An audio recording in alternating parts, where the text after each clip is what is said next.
వారికే సమాధి వరమే విభూతి నమ్మిన పెన్నిధి సన్నిధిలో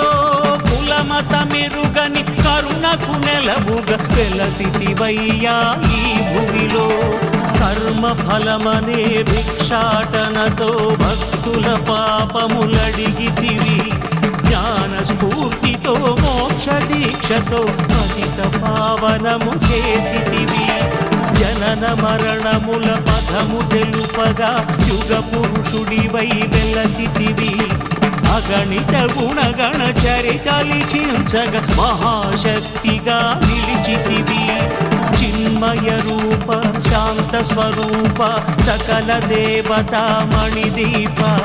సకల శక్తుల సర్వసిద్ధుల సాక్షి స్వరూప యతీశ్వర సత్యరూపధర సత్వగుణాన్విత నిత్య